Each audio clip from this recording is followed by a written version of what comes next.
King Kool's Top 10 Best and Worst Films of 2018. Let's start with the best list. Number 10. Crazy Rich Asians. Is it just me, or is it hard to find a romantic comedy these days? Are they out of style? Have they been completely supplanted by the romantic drama? So I googled romantic comedies, and I get things like Love, Simon, Book Club, Second Act, and then stuff that I don't even think is a comedy, like Life Itself, Forever My Girl, A Star Is Born. Okay, I didn't actually see any of those, sadly. Well, not sadly on Book Club. Maybe I saw one scene where they're talking about, Craig T. Nelson walks into the room full of all the four ladies, and it's like, hey, I got my bike up on blocks, and, it's got a bit of rust, but it's got a really nice body under that. Maybe I'm going to put it up on there, get under it, and work it for a little while, and you just want to die. This is why I think it's asinine that the Golden Globes divide things into drama and musical/comedy, which makes things like A Star Is Born or Bohemian Rhapsody apparently not musicals. But whatever, they're the Golden Globes, they're the Casey Affleck of award shows. Take that. See, I usually say something's the Golden Globes is something to say that it doesn't matter, but then I can't say that about the Golden Globes. And obviously Casey Affleck won an Oscar nom, so whatever, he's already better than that, so maybe that's not fair. Also not listed when I googled romantic comedies was I Feel Pretty, the, I suppose, body-positive romantic comedy style movie from Amy Schumer, that is not really the equal to her last movie, obviously, Trainwreck. See, I wrote that was her last movie, but now that I've done the editing in 2017, I totally forgot about Snatched when I wrote this, apparently, so I guess I'll get the 10th spot to the best romantic comedy of the year that is also actually a romantic comedy, Crazy Rich Asians.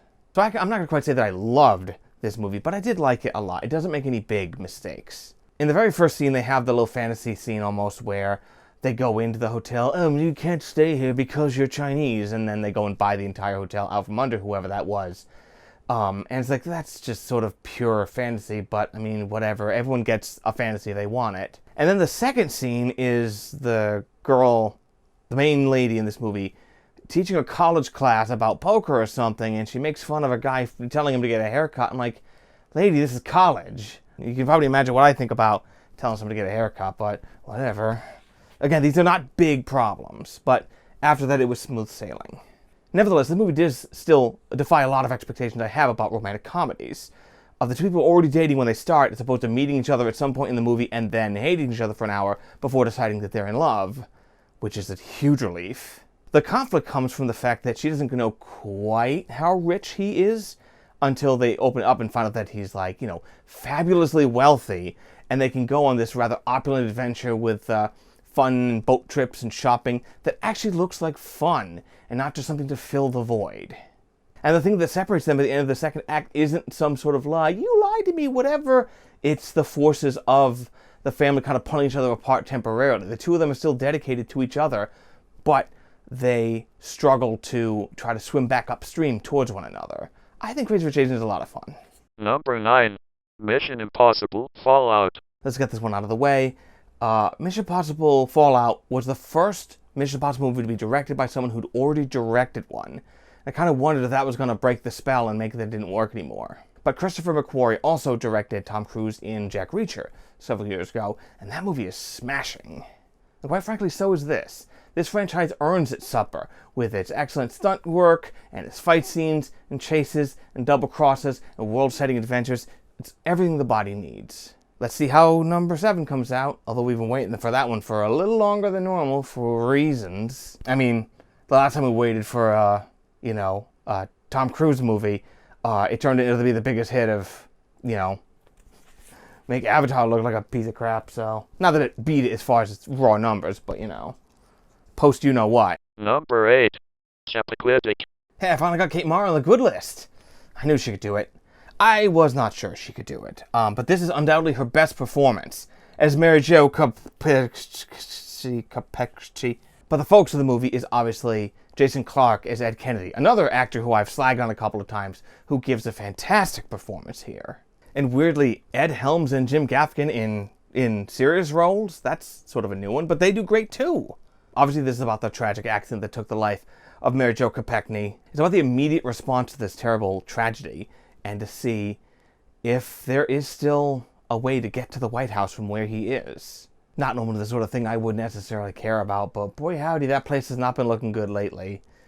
Remember when a scandal would take someone down a peg? It might not necessarily ruin their career, but it would, like, set them back a little bit, and they'd have to pay for it with, years of public service. Number 7. Bad Times at the El Royale. Set on one day where all these mysterious characters start being drawn in to this one hotel or motel, whichever comes first. Brought in there as if by unseen forces. I almost didn't put this on the best list. At the end of the second act, we have one final character sort of enter the frame, and the movie just grinds to a standstill for about 10 minutes as we do these little games. And I'm like, you had something going, but now we're just sort of paused for a moment. It's kind of like when you're rewatching Breaking Bad and you get to the episode about the fly. You're like, this doesn't take anything away from it once you know the full context of the entire movie. But at the moment, you're like, why are we doing this? But yeah, the rest of the movie before and after this is very strong. Only a writer as deeply familiar with conventions as Drew Goddard could write something this offbeat and audacious, while still occasionally getting caught in the quagmire of self-indulgence. But the end of this movie shows that Goddard knows exactly what he's doing. As they say, it's the notes that he's not playing. This was the first thing I saw with Cynthia Erivo in it. She's a black British actress. I didn't know she was an actress. I thought maybe she was like a singer, because the first thing you see her do is sing. And obviously she can sing very well. But then also her performance is so good, I wasn't thinking, wow, this singer can really act. I was thinking, wow, this actress can sing her ass off. So she's great. I hope she goes far. I think the latest thing she was in was the Pinocchio remake for Disney+, so, do what you gotta do. Number 6. Christopher Robin. Paddington 2 was a contender for the best list for a little while, with a fabulous villainous performance from Hugh Grant. I think we forgot how good he really can be when given the right material. But of the two bear movies for this year, I'll take the one that was a little more melancholy. And weirdly, that's the one that stars Winnie the Pooh. Christopher Robin sounds like a movie that I would make up. It's about an adult Christopher Robin rekindling his friendship with Pooh and the other animals of the 100-Acre Woods in the specter of World War I. Let's be fair, like, Paddington's life is pretty okay, and he lives his life, and he's very optimistic in the modern era, and, at least at the time this came out, it wasn't that hard to be that optimistic, I guess, but, for Pooh to still have his optimism and love in the specter of World War I, and for this sort of innocence to carry us through these dark times, I believe that's more of a trick than Paddington just being irrepressibly optimistic. World War I got real trendy lately, didn't it? That's weird. Number 5. A Quiet Place. Same thing with sign language movies. We're getting a lot of those thick and fast, so I think it's great. A Quiet Place is a movie about extraterrestrials that come to Earth and will attack anything that makes the barest sound. And thus, the survivors in that movie is a family that knows how to communicate with American Sign Language. There's lots of little beautiful incidental details, like when they come to the abandoned shop to try to gather food, and still left on the shelf, like a year later, are all the potato chips. Like, we're talking like you can't make any sound, and they've just been left there because no one wants to take the chance. Or everyone's dead, that's a possibility too. Perhaps we've suffered our own little apocalypse in the time since this movie comes out. But I guess I'll take this one rather than that one, because at least in our world, you can still scream. Number 4. Black Panther. I'm not gonna lie, I do like Infinity War better than this movie. That movie's essentially The Empire Strikes Back with superheroes. It probably legitimately is my favorite movie of this year. But that movie's paying off like 10 years of fan service and build-up, so that's not really a fair plane. So I'm gonna just leave that one off the list so I can choose something else. But that probably is the movie that made me the happiest. Normally it would be number 1, but I'm just going to put it to the side so we can pick some other pictures. So I'm going to give the spot on the best list here instead to the most shockingly refreshing movie from the MCU since, well, Spider-Man Homecoming. But I'm trying to say this one's good, all right? Black Panther is damn good. We all saw Civil War. We basically saw his origin story, so we're like, well, if this was his origin story, what's the movie going to be about? Well, we've got Afrofuturism, which we certainly haven't seen in a lot of movies. We have talking about imperialism, and we have the terrible consequences of when our leaders make a mistake, even if it's only one, and even if it only affects one life. If only the leaders who put us in our current predicament had only made one mistake. I don't think I was talking about, you know what at this point. I think I was just talking about just 45 being in the White House. I think that was the mistake. I don't think I was talking about 2020 onward. Obviously, this would not have been in this episode if I'd shot in 2018, but when Chadwick Boseman passed away in 2020, a day or two later, I saw a fellow with a Black Panther wallet, and I said something like, yeah, your wallet's making me sad, and we commiserated for a bit about this, 41-year-old gentleman dying tragically of cancer, which nobody at the time really knew about. There was some sort of streamed appearance that Bosewick made towards the end of his life where he'd been going through chemotherapy and he'd lost a lot of weight, and people mocked his skinny appearance and called him Crack Panther. You never know what someone else is going through, alright? Number 3. Sorry to bother you.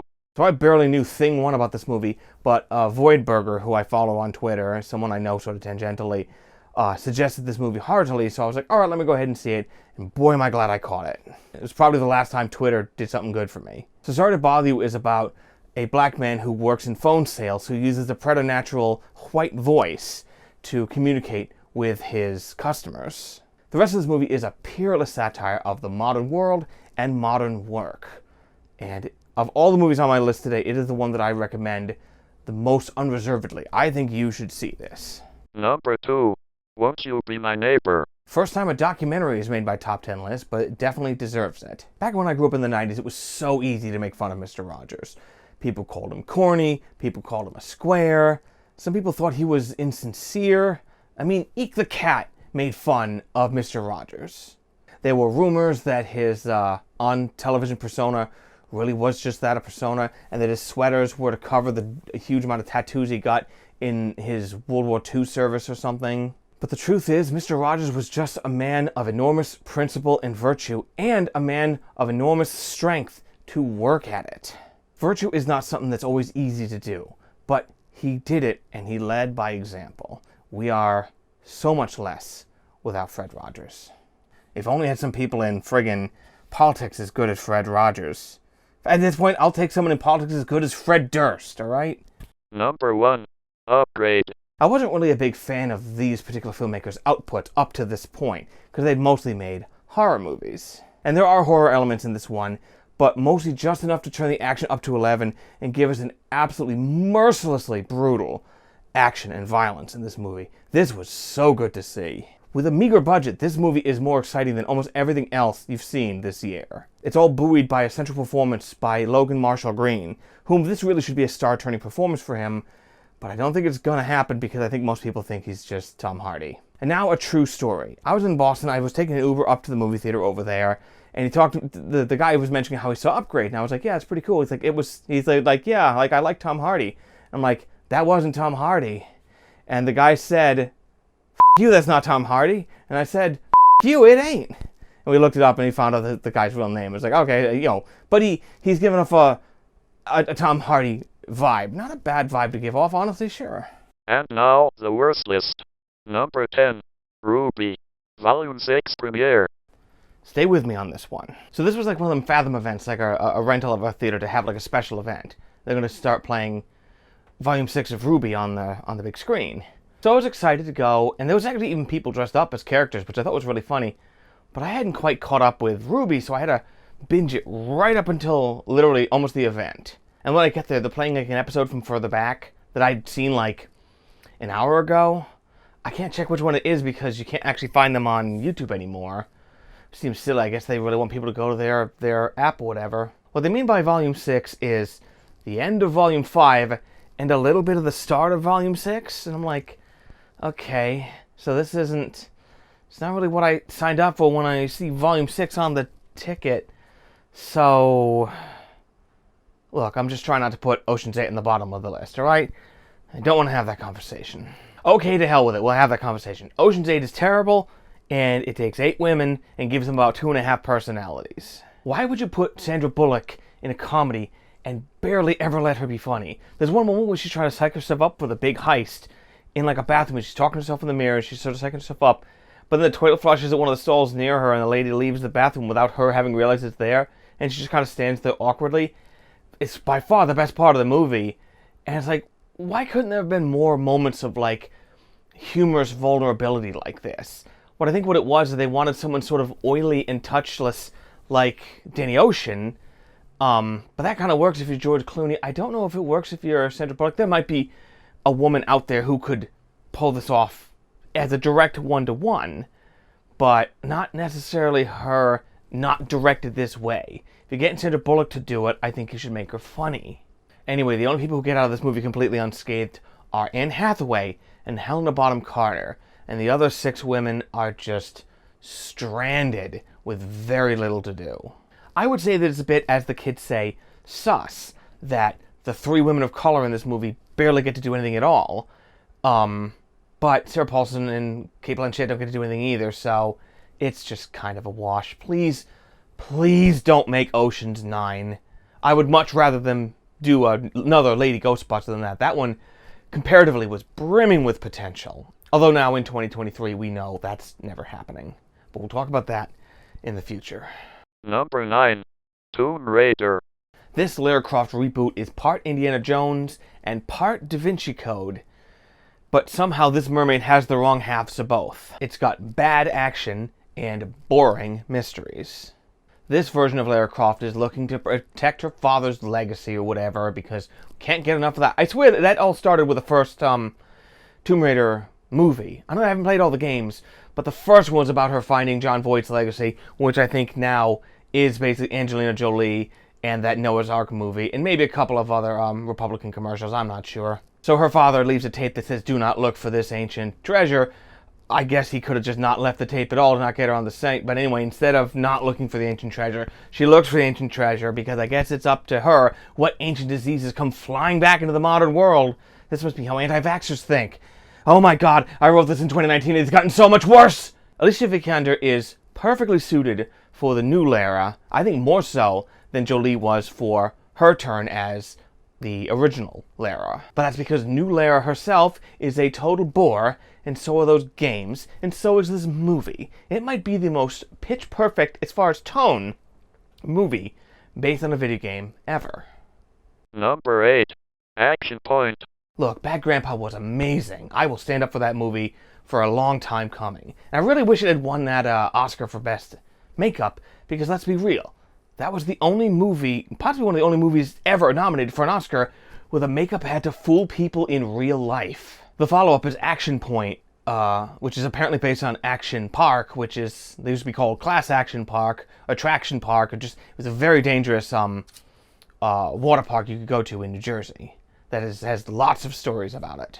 So Johnny Knoxville throws his ass around and gets beat up quite a bit and thrown off of rides and stuff, and apparently, I think probably one of his most grievous injuries he's ever had, like, got, I think, an orbital fracture or something, and his eye popped out of his head, and it's like, oh my god, like, so he really put himself through the paces, but this time it's just not worth it. But this movie doesn't really have a point, is the thing. Maybe the point is that spoiler sports will always try to take away your fun, even if your fun is just a bit dangerous, but they're also concerned about things like, what if a kid dies? And it's like, yeah, you know, we can make our dangerous fun maybe a little less dangerous than this. But the fun's also got to be there. So the only thing I'm thinking is poor Johnny Knoxville throwing his butt all over the place and getting hurt for a movie that's just not very good and doesn't even seem like it was finished. It seems like it barely got to the finish line. I really hate that they used these stunts to sort of bump up a story that just was stupid and treacly and just sort of sickeningly, cloyingly sweet. Because those two things just don't mix. It's like, if we want to laugh at people cruelly getting hurt, you know, as they get hurt in real life, then why do we want this story about, oh, my daughter, this, whatever? It's like, I'm not saying we don't need this from Johnny Knoxville. I'm just saying in general that we don't need this in a movie like Jackass. Even Evel Knievel knew when to eventually hang it up. Although, to be fair, you know, Jackass 4 came out, and Jackass 4 was great, so, you know, maybe that was when to hang it up, not on this one. Number 7. Incredibles 2.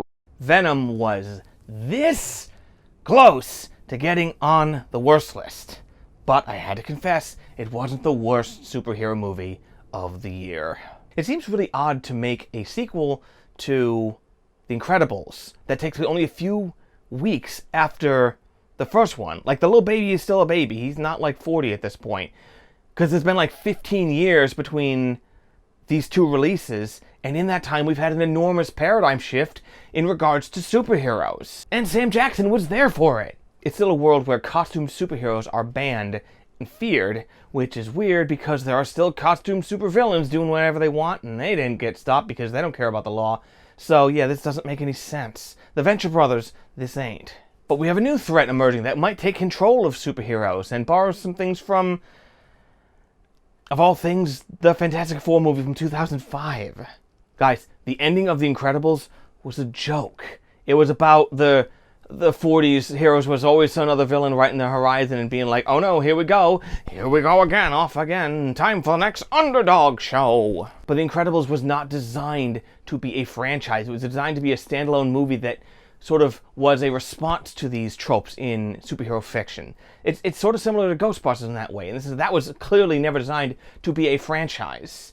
Which was sort of the opposite of like Men in Black, which so clearly could have been a franchise, but then they got rid of their first guy in the first movie, and then they're like, well, what do we do? I guess bring him back. So, I mean, that one just has never really worked as a big franchise. Was Men in Black International this year? I think it was 2019. This is also one of those movies that started in the theater where they're all talking about how hard they worked and how hard they did this, and please enjoy the movie, which always just stinks of desperation that they must have known that they made an egg.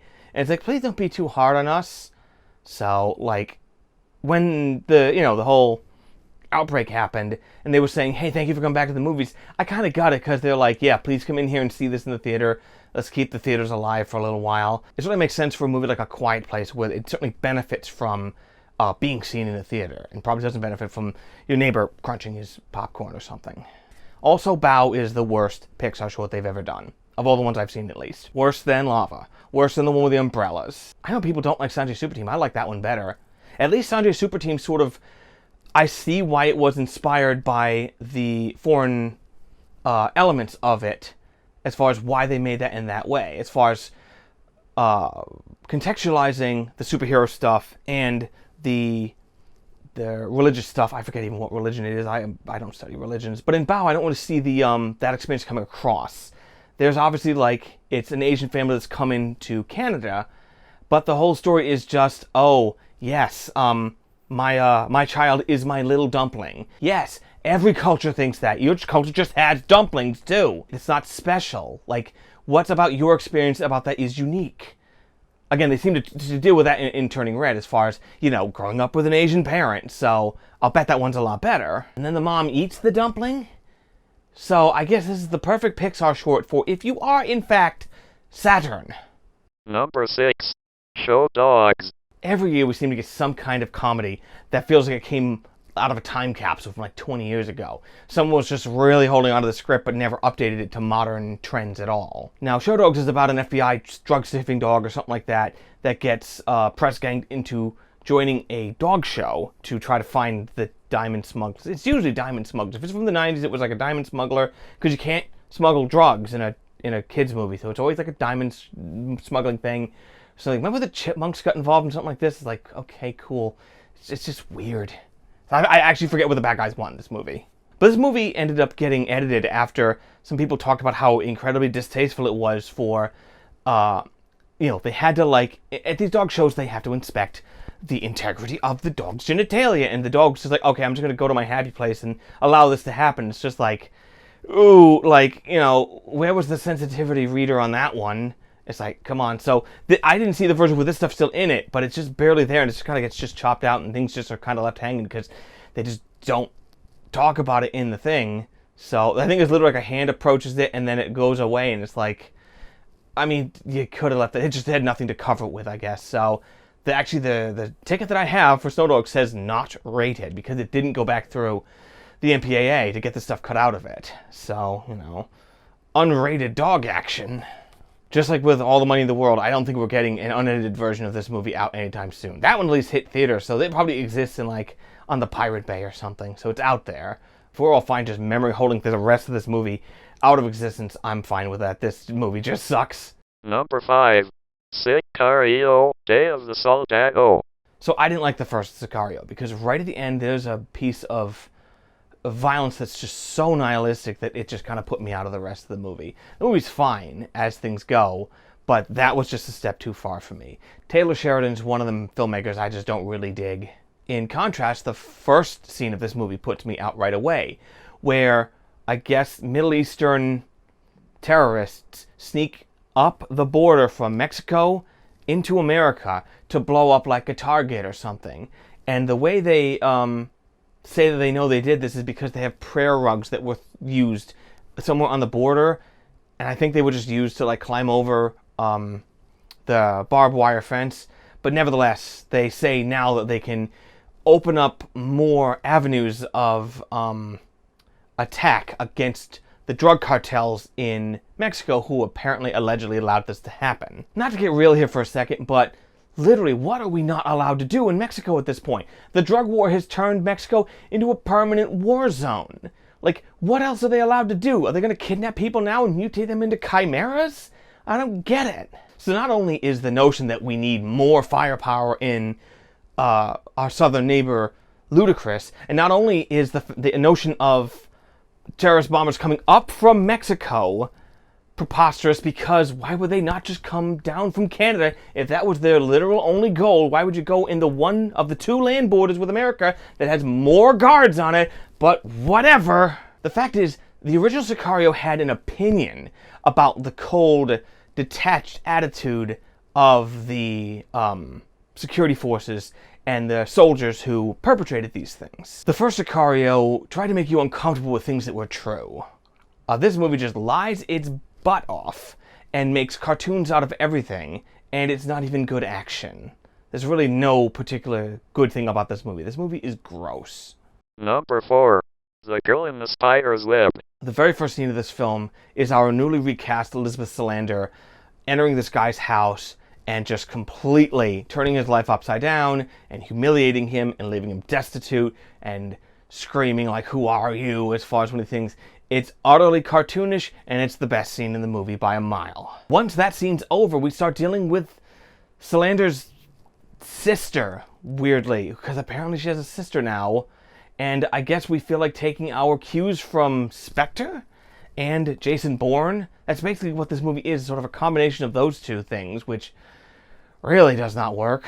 The opening title sequence really kind of feels like a Bond movie. They just didn't have the nerve to have anybody singing a song during it, because then I guess it would just be too damn obvious. Salander might be one of these characters that could have translated into an American written script, but not if they're going to then bring in other cliches about lost sisters and abandonment and like weirdly powerful evil whatevers. Like, we kind of give James Bond a pass on some of those, although by the end of this current one, he was wearing out our patience.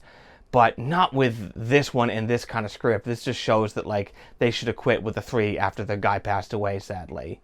He's probably turning in his grave or urn or whatever. I didn't look up what happened to him after he died, but he's definitely dead. So this whole thing seems just entirely grotesque. And the last scene of this movie has the reporter typing up everything up. He's got all this information up there. And then, I swear to God, they do this in Daredevil too. He presses the backspace key, and thus all of his words, and thus by metaphor, the events of the movie, all are erased. If only. Number 3. Peter Rabbit. And now, a true story. I was driving around with my brother somewhere. I don't remember how this came up. But we mentioned the song "I Feel It Still" by Portugal the Man. I don't know how to pronounce it.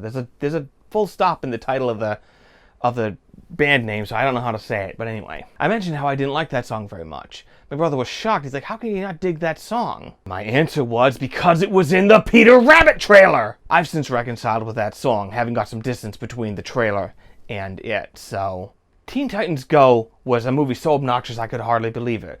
But I'd rather spend another movie with all 5 of them than another movie with Peter Rabbit. Peter Rabbit is just a little bastard. He steals from this old man's garden, not necessarily because he's an animal he has to eat. Because, obviously, we can just say, even though he is given humanoid intelligence, we can just say, well, he's got to eat. That's all fine. No, he feels entitled to this garden just because it's near the tree where he lives. So it's not merely that he's stealing because he has to survive. He's stealing because it's right to steal from a man who he thinks is bad. And furthermore, chasing him around the garden causes the old man McGregor to die of a heart attack, which Peter Rabbit also doesn't accept the blame for. He just says, well, it must have been his really bad diet. When I told the story to my buddy Cliff, he said, if only he had some vegetables to eat. So Old Man McGregor is written out for his allegedly hotter grandson. And now there's a new neighbor who is a stand-in for the author of the book. So it wasn't enough to kill Old Man McGregor. It was enough to have an actual stand-in go ahead and literally the author of the book. This movie is a real joke. If the real author of this had seen what had become of her books, she would have thrown them all into the fire and taken up riveting battleships. Number 2. The Happy Time Murders. Sausage Party was number 11 on the top 10 films worse than Ghostbusters in my 2016 list. At the time I said Sausage Party was about as good as you could hope to make this kind of movie, even if I personally didn't laugh once. But I knew it could get worse.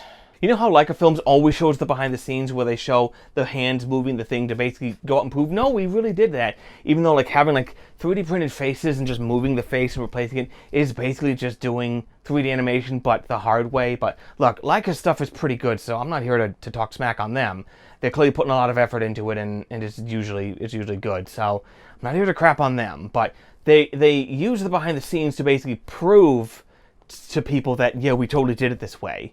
You know, it perhaps lacks confidence, but not necessarily unjustifiably so, in the sense that people might just be like, it's animated, isn't it? Or they're like, well, that water is stop motion, and be like, how the hell would they do that? And maybe they do.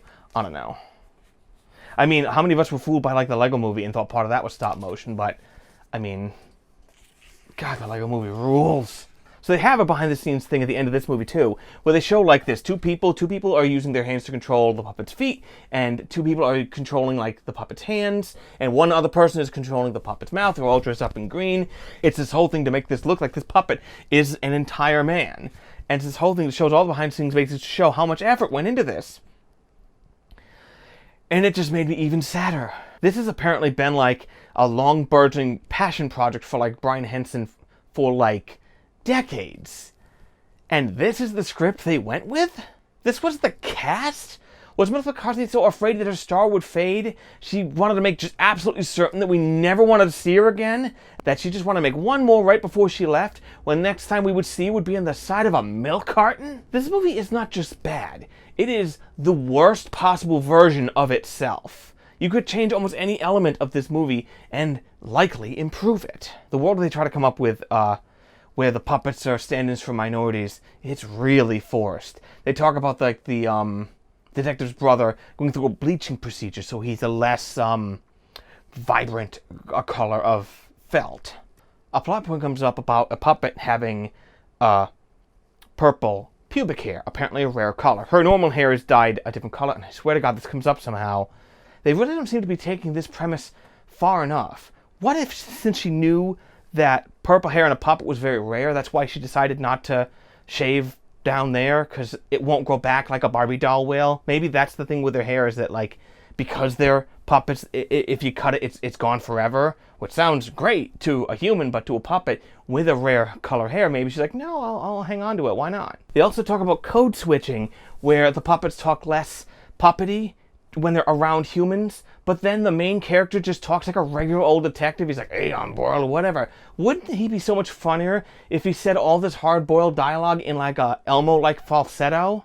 The Happy Time Murders make the world of Bright look positively bursting with ideas. And also is, sadly, almost certainly, the most worthy Worst Actress winner in the Razzies history. Now, the Razzies are bullcrap, and we all know that. We don't care about the Razzies. But it is very hard to argue that Melissa McCarthy does not make every scene she's in worse. If you just took her and Elizabeth Banks and switched them up, I think the movie's a little better, at least. Maybe it just cuts her down a bit. Maybe it would make that Melissa McCarthy not have to lean so hard into her persona or something. I'm not sure. I think it wouldn't be good. I think it might not be the second worst movie of the year, but at least then maybe we wouldn't be taking 20 years of work, maybe more, however long they were working on this, and just flush it straight down the toilet. But to be fair, that's where this movie belongs. in a toilet. Boom, bam, zap, kaboom, other sound effect. Number 1. Jurassic World Fallen Kingdom. Look, as it turns out, I actually watched this movie in 2 pieces over, I think, like 2 days, because I had a headache when I first went in, so I bombed out about 45 minutes in. But I saw everything. I got in early on the second show, and I did that with a movie I like in a future list, so I'm not holding that against it. Why would I have to hold that against it when there's so much more this movie does that's wrong?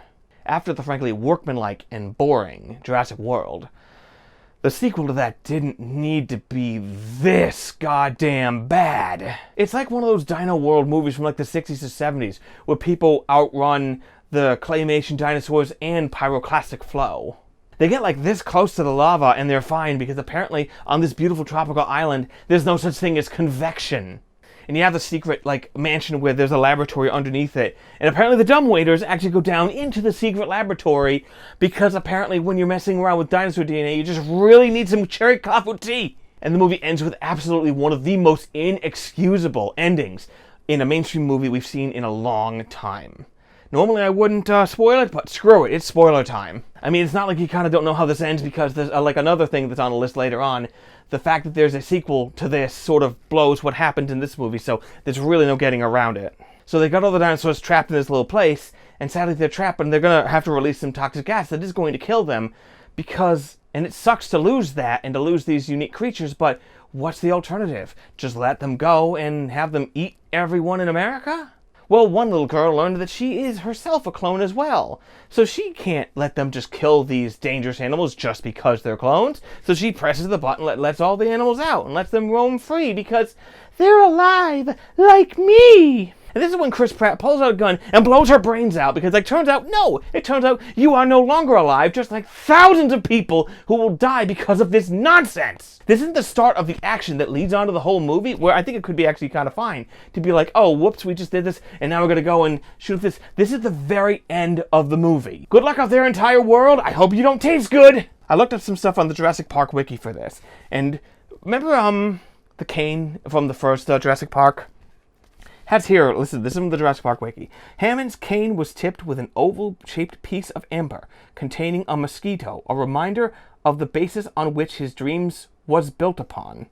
I'm not sure the grammar works there, but, you know, it has a little mosquito in it with the DNA that started all of this silliness. And in this movie, a villain, evidently completely oblivious to this thing's value, moves to kill a stand-in to Hammond, because obviously Richard Attenborough's not with us anymore, and knocks the cane over, and it smashes on the ground.